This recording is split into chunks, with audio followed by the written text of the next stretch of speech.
Hi everyone, welcome back to our channel jobs information channel. ఈరోజు మనం ఈ వీడియోలో ఆంధ్రప్రదేశ్లో కొత్తగా వచ్చిన హోంగార్డ్ ఉద్యోగాల గురించి మాట్లాడుకుందాం. అర్హత ఎంత ఉండాలి, ఎవరెవరు అప్లై చేసుకోవచ్చు, దీనికి మేల్ అండ్ ఫీమేల్ ఇద్దరు కూడా అప్లై చేసుకోవచ్చు, ఎలా అప్లై చేసుకోవాలి, సెలక్షన్ ప్రాసెస్ ఎలా ఉంటుంది, ఇలా అన్ని వివరాలు నేను ఈ వీడియోలో అయితే పూర్తిగా ఎక్స్ప్లెయిన్ చేస్తాను. వీడియోని అందరూ పూర్తిగా చూడండి, ఎక్కడ స్కిప్ చేయకండి. అలాగే మన ఛానల్కి టెలిగ్రామ్ పేజ్ మరియు ఇన్స్టాగ్రామ్ అకౌంట్ అయితే ఉంది. ఒకసారి కింద డిస్క్రిప్షన్లో లింక్ అయితే ప్రొవైడ్ చేస్తాను, ఒకసారి అయితే చెక్అవుట్ అయితే చేయండి. ఇక మెయిన్ టాపిక్లోకి వెళ్దాం. ఇక్కడ మీరు స్క్రీన్ పైన చూస్తున్న నోటిఫికేషన్ అయితే ఇదైతే అఫీషియల్ నోటిఫికేషన్. ఇదైతే క్రైమ్ ఇన్వెస్టిగేషన్ డిపార్ట్మెంట్ నుంచి అయితే రావడం అయితే జరిగింది. ఇక్కడ మనం చూసుకున్నట్టయితే నోటిఫికేషన్ వచ్చిన డేట్ వచ్చేసి 28/4/2025, అంటే నిన్న అయితే ఈ నోటిఫికేషన్ అయితే రావడం అయితే జరిగింది. ఇక్కడ వచ్చేసి మనం టోటల్ హోంగార్డ్ పోస్టులు వచ్చేసి 28 పోస్టులు అయితే భర్తీ చేయడం అయితే జరిగింది. ఈ నోటిఫికేషన్లో 28 పోస్టులు అయితే భర్తీ చేయడం అయితే జరిగింది. అప్లికేషన్ స్టార్టింగ్ పీరియడ్ వచ్చేసి 1/5/2025 టు 15/5/2025. ఈ అప్లికేషన్ అయితే మీరు ఆన్లైన్లో కాదు, ఆఫ్లైన్లో అయితే అప్లై చేయాల్సి ఉంటుంది. మీరు పోస్ట్ ద్వారా అయితే అప్లై చేయాల్సి ఉంటుంది. ఇక్కడ అడ్రస్ వచ్చేసి మీ ఇక్కడ మెన్షన్ చేశారు, అడ్రస్ ఆఫ్ సబ్మిషన్ అని చెప్పేసి. ఇక్కడ మంగళగిరి, ఇక్కడ కోడ్ కూడా ఇచ్చారు, అక్కడ పిన్ కోడ్ కూడా ఇచ్చారు, అక్కడికైతే మీరైతే పోస్ట్ అయితే చేయాలి. అప్లికేషన్ మీరు పోస్ట్ ద్వారా అయితే అప్లై చేసుకోవచ్చు.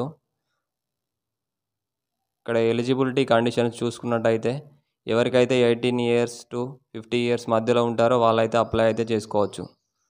ఇక్కడ దీనిలో అయితే మేల్ అండ్ ఫీమేల్ వాళ్ళు ఇద్దరు కూడా అయితే అప్లై అయితే చేసుకోవచ్చు. ఇక ఎడ్యుకేషన్ క్వాలిఫికేషన్ చూసుకున్నట్టయితే ఎవరైతే 10+2 అంటే inter or recognised board, equal to recognised board అంటే మీరు ఐటీఐ వాళ్ళు కూడా అప్లై అయితే చేసుకోవచ్చు. ఇది మీరు అప్లై చేసుకోవాలంటే మీకైతే డ్రైవింగ్ లైసెన్స్ అయితే ఖచ్చితంగా ఉండాలి. ఇక్కడ must process a valid driving licence అని అయితే మెన్షన్ చేశారు, అంటే మీకు డ్రైవింగ్ లైసెన్స్ అయితే ఖచ్చితంగా ఉండాలి. అది హెవీ ఆర్ నార్మల్ ఏదో ఒకటి, light weight motor vehicle licence or heavy vehicle licence అయితే ఉండాలి.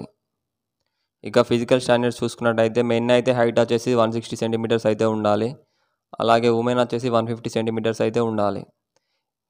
ఎస్టీ వాళ్ళకి వచ్చేసి 5 cm ఏజ్ రిలాక్సేషన్ కూడా ఉంది, ఇది మన ఉమెన్ వాళ్ళకి వచ్చేసి. ఇక్కడ మీరు చూసుకోవచ్చు అప్లికేషన్ డాక్యుమెంట్ చెక్ లిస్ట్ అని ఉంది.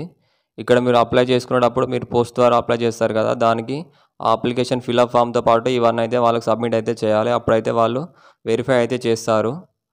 మీరు ఇక్కడ ఉన్నవని చూసుకోవచ్చు. మ్యాట్రికులేషన్ అంటే మీ 10th మరియు ఇంటర్ మెమో, ఇలా ఇక్కడ రెసిడెన్స్ సర్టిఫికేట్ మరియు caste certificate, driving licence, computer మీకు రికగ్నైజ్డ్ ఇన్స్టిట్యూషన్ నుంచి మీరు కంప్యూటర్ నేర్చుకున్న సర్టిఫికేట్స్ అయితే మీకు ఉంటాయి కదా, అవి కూడా మీరు ఇక్కడ పెట్టాలి. Any additional technical qualification certificates అంటే ఇంకా మీరు ఏదైనా మీ దేంట్లో అయినా ఎక్కువ టెక్నికల్గా వచ్చి ఉంటే మీకు క్వాలిఫికేషన్ ఇట్లా ఉంటే అది కూడా పెట్టండి. ఇక్కడ సెలక్షన్ ప్రాసెస్ చూసుకున్నట్టయితే ఫస్ట్ మీరు పంపించిన అప్లై చేసిన అప్లికేషన్ అయితే చూస్తారు, తర్వాత మీరు పంపించిన సర్టిఫికేట్స్ అవన్నీ అయితే వెరిఫై చేస్తారు.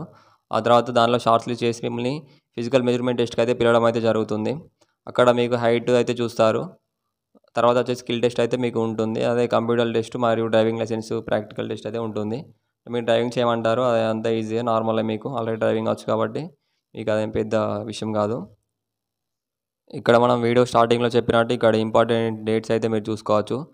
స్టార్ట్ ఆఫ్ అప్లికేషన్ ప్రాసెస్ అని చూసుకోవచ్చు. మనం 1/5/2025 అంటే నెక్స్ట్ మంత్లో ఫస్ట్కి వచ్చేసి మీరు స్టార్ట్ అవుతుంది అప్లికేషన్ స్టార్టింగ్ డేట్. అలాగే లాస్ట్ డేట్ వచ్చేసి 15/5/2025, కేవలం మీకు 14 days మాత్రమే ఉంది అప్లై చేసుకోవడానికి. ఎక్కువ అప్లికేషన్స్ అయితే రావు. అందరూ తప్పకుండా అప్లై చేసుకోవడానికి అయితే ప్రయత్నించండి, ఎందుకంటే ఎటువంటి ఫీజు లేదు మరియు ఎటువంటి ఎగ్జామ్ కూడా లేదు. ఇట్లా లక్కుంటే ఒకవేళ జాబ్ రావచ్చు. ఇది ఓన్లీ ఆంధ్రప్రదేశ్ వాళ్ళు మాత్రమే అప్లై చేసుకోవాలి, వేరే వాళ్ళకైతే ఛాన్స్ లేదు. ఇక్కడ వీళ్ళు ఖచ్చితంగా మెన్షన్ చేయడం అయితే జరిగింది. లోకల్ స్టేటస్ అని must be A local resident of Andhra Pradesh. ఇక్కడ మీకు లోకల్ రెసిడెంట్ సర్టిఫికేట్ అయితే అడుగుతారు, కాబట్టి ఓన్లీ ఆంధ్రప్రదేశ్ వాళ్ళే ఇది అప్లై చేసుకోవాలి. మనకు కింద డిస్క్రిప్షన్లో అఫీషియల్ వెబ్సైట్ లింక్ అయితే ప్రొవైడ్ చేస్తాను, అందరైతే మీరు అక్కడికి అయితే వెళ్ళి రిజిస్టర్ అప్లై అయితే చేసుకోవచ్చు. ఇలాంటి జెన్యూన్ అప్డేట్స్ కోసం మన ఛానల్ని సబ్స్క్రైబ్ చేసుకోండి. అలాగే మన ఛానల్కి టెలిగ్రామ్ పేజ్ మరియు ఇన్స్టాగ్రామ్ అకౌంట్ అయితే ఉంది, ఒకసారి అయితే చెక్అవుట్ అయితే చేసుకోండి. పక్కనే ఉన్న బెల్ ఐకాన్ని ఆన్లో ఉంచుకోండి, అప్పుడే మన వీడియోస్ మీకు త్వరగా అందుతాయి. Thank you.